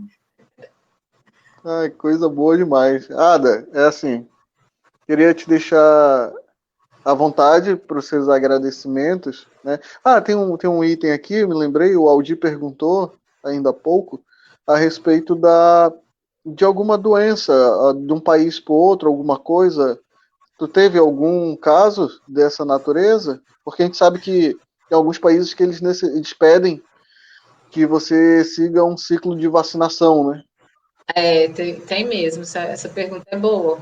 Bom, assim, quando eu comecei a viagem, eu fiz o seguro de viagem. Paguei por um ano, né? Aí, nesse período, eu usei uma vez lá no Chile, que eu quebrei uma restauração de um dente, comendo uma bala, alguma coisa, e aí eu consegui ter acesso ao dentista, porque eu tinha esse seguro e utilizei. Só que ele venceu e eu não renovei mais. E teve um outro lugar que foi assim que eu tive problema de saúde foi na Bolívia. Eu acho que não tem uma pessoa que passa pela Bolívia que não vai passar mal, porque todo mundo que eu conheço que viajou pela Bolívia teve diarreia e assim eu fiquei bem mal lá, fiquei dias com bastante diarreia, chegando eu e essa minha amiga que viajava comigo, a Cássia, ela ficou ainda pior. A gente chegou aí no hospital mas não tinha o que fazer, né? Era soro, tomar soro e esperar passar. E na Bolívia, a gente tinha muito cuidado com a questão da água e a gente comprava água, a gente não pegava água de lugares assim que a gente não sabia, apesar de ter filtro e tudo, a gente preferia comprar água. E mesmo assim, Tu usava filtro específico? Tinha algum que você recomenda? Algo que a pessoa... eu tinha uma garrafinha que vinha com um filtro. E aí eu usei essa garrafinha que eu já nem tenho mais, que eu acabei perdendo no decorrer da viagem, mas eu sei que hoje em dia tem uns filtros, o meu companheiro Samuel, ele até tem um, que é bem interessante, eu não sei a marca, mas depois eu posso pesquisar e até te passo. E ele encaixa na maioria dessas garrafa PET, né, garrafinha plástica. Ele é o nesses mesmo. moldes tem o da Sawyer. Será que é esse? É um azulzinho? O azulzinho, o filtro Sawyer. Ele tem um biquinho de um lado, tem uma tampinha na boca do bico. Então, acho que é Da esse. Sawyer. Ele dá na palma da mão o comprimento dele, assim. Ele é pequenininho. É pequeno, bem pequeno. E aí acho que é bastante interessante, assim. E aí lá a gente optava ainda por comprar água, quando não dava, eu usava esse filtro e fervia a água também às vezes. E aí eu tive esse episódio na Bolívia, que eu passei bastante, assim, fiquei mal, que tive que parar uns dias e tal. E depois, na Colômbia também, tive um episódio, mesma coisa, de diarreia, de ficar mal uns dias por causa disso. Mas, no mais, não teve nada. E a questão das vacinas, é bom ficar atento mesmo, porque tem países que você precisa de ter algumas vacinas e levar aquele cartão de vacinação internacional. Tem também a questão do passaporte, que na maioria dos países não é necessário, né? Mas nos países do Mercosul a gente não precisa. Mas eu precisei utilizar para poder entrar na Guiana, Suriname e Guiana Francesa. Lá é preciso ter o passaporte. E, além disso, é preciso. Na Guiana, foi Guiana e Guiana Francesa, eles conferiram também a questão do cartão de vacina. Em nenhum outro país eles olharam isso. E na Guiana Francesa, para nós brasileiros, nós precisamos de visto, né? Que vocês aí devem saber que estão tão pertinho, né? E tem essa chatice do visto para poder passar, que foi bem complicado para eu conseguir, me estressou bastante na viagem, mas no fim deu certo. É uma coisa que poucos sabem, é a questão daqui da Guiana, que realmente precisa. É bom até avisar, deixar avisado, que realmente Sim. essa regulamentação para passagem na aduana aqui tem que ser com uma certa brevidade, tem que se antecipar. A gente tem muitos amigos cicloturistas que passam aqui para seguir pela Guiana e eles têm toda essa dificuldade, a mesma burocracia, né? Então, quem chegar por aqui pelo Brasil, principalmente por Macapá, Amapá, consegue por aqui mesmo essa documentação. Consegue Só o que visto? já voltou em atividade já aqui o consulado. Então Tá. demora um pouquinho, vai perder alguns dias da viagem aí, então é bom se programar e consegue resolver as coisas aqui em Macapá mesmo. Eu tive que resolver a tirar, documentação. no Suriname e foi um estresse, porque demorou, né? Tem essa questão da demora deles, tem a questão do custo que você tem que pagar e você não tem a certeza de que vai ter o visto. Então, às vezes, pode ser um dinheiro que vai ser jogado fora, se eles, por algum motivo, te negarem. E Esse ainda é o tem problema.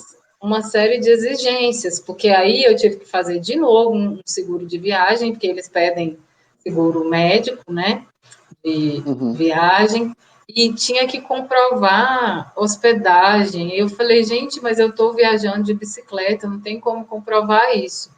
E eu consegui contornar a situação pedindo um visto de trânsito, que aí eu não tive que comprovar essa questão da hospedagem, mas tive que fazer esse seguro.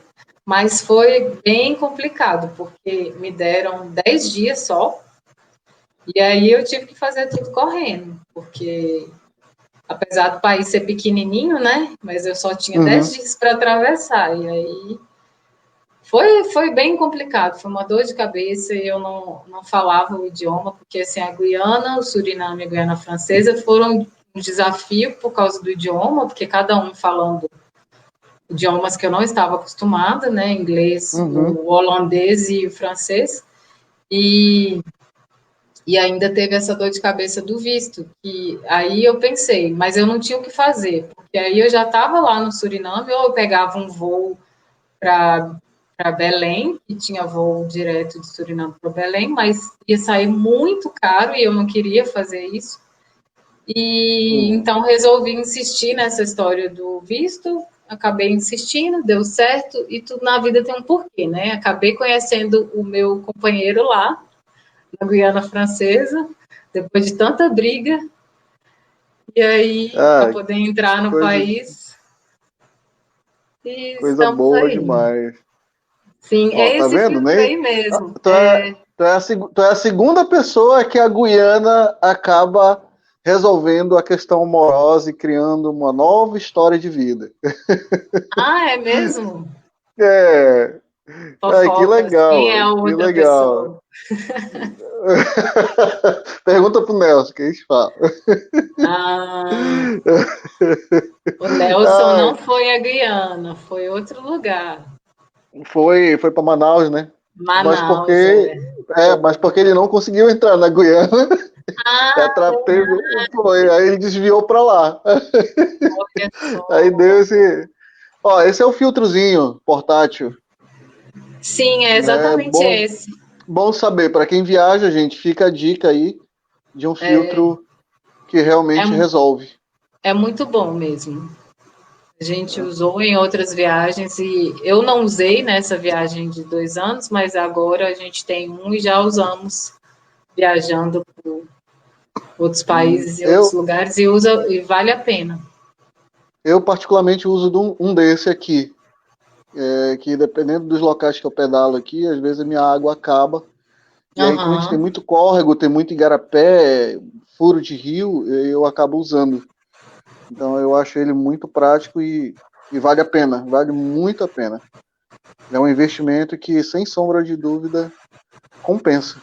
Compensa Sim, demais.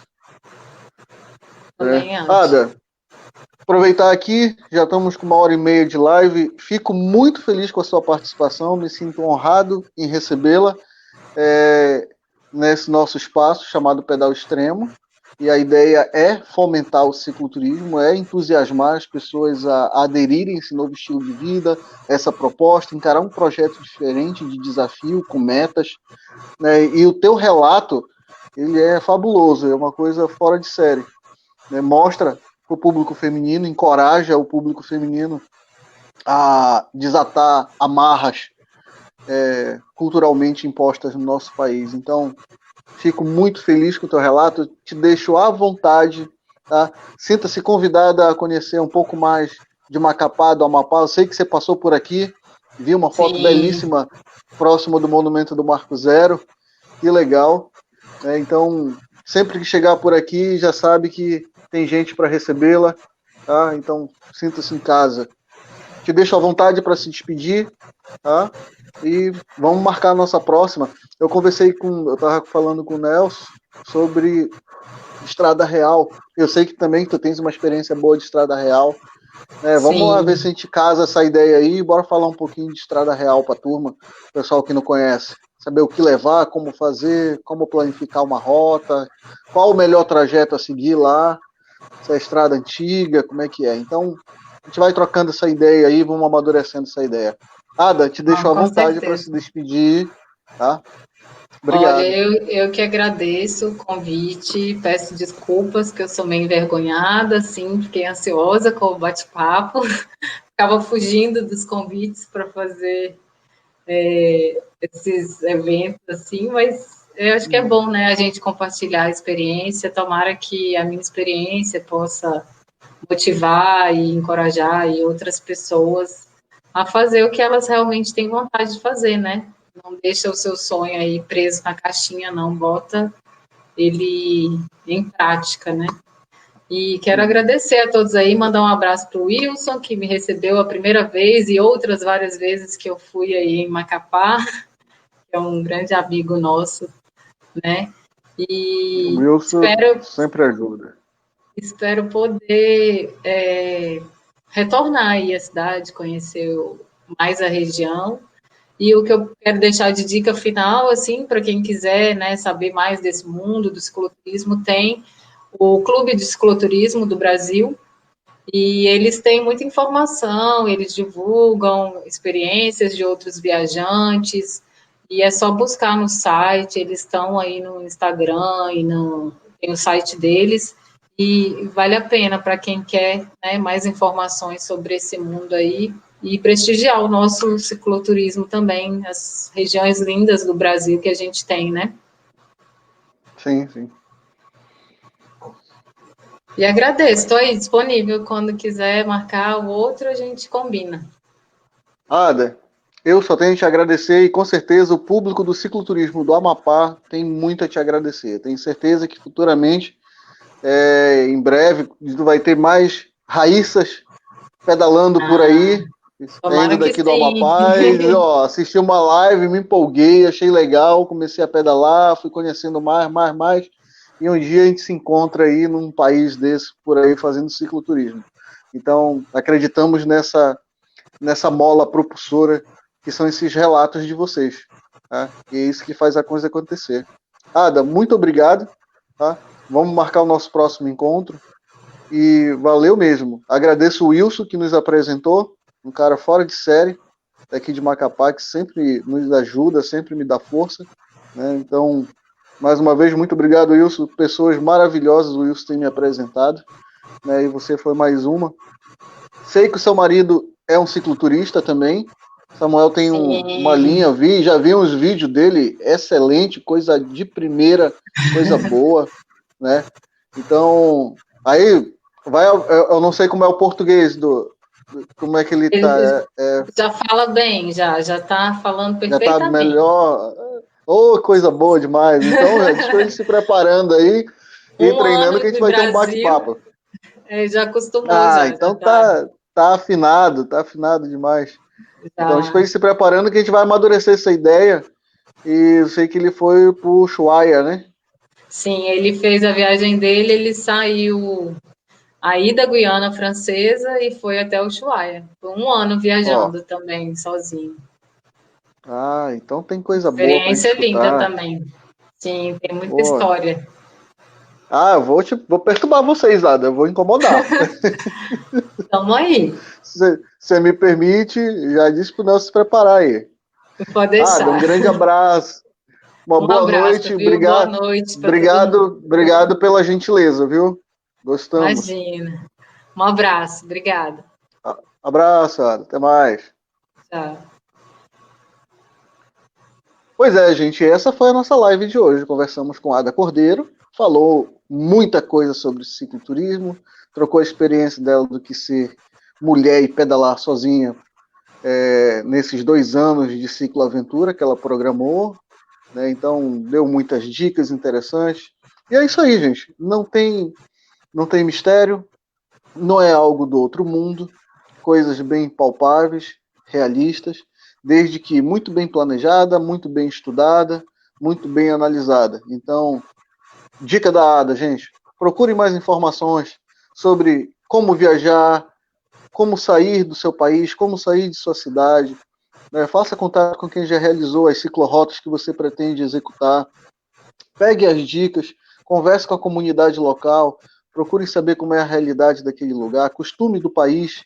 Então, tudo isso são elementos que te ajudam a formatar a sua ciclorrota, a sua jornada, seja de 1 mês, 2 anos, 3 anos, 6 meses, 5 meses, enfim.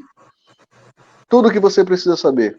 A ideia é sempre pesquisar e conversar com quem já foi nos lugares onde você pretende visitar. Tá? Espero que vocês tenham gostado da nossa live. Vamos aguardar o nosso próximo encontro. E, gente, fique com Deus, saúde a toda a família e uma boa noite a todos. Obrigado a todos que nos acompanharam até esse momento. Até o nosso próximo live Pedal Extremo. Coisas falando só tudo sobre cicloturismo. O que você pretende saber, curiosidades, né? Então, tem uma startada aí que eu sei que vocês vão gostar, Estrada Real. Vamos saber um pouquinho sobre essa rota que fascina tanta gente dentro do Brasil e como se preparar para ela, como escolher uns caminhos legais, o que observar, período de realização, tudo isso. Aguardem lá a nossa próxima live. Um grande abraço a todos, gente. Até mais.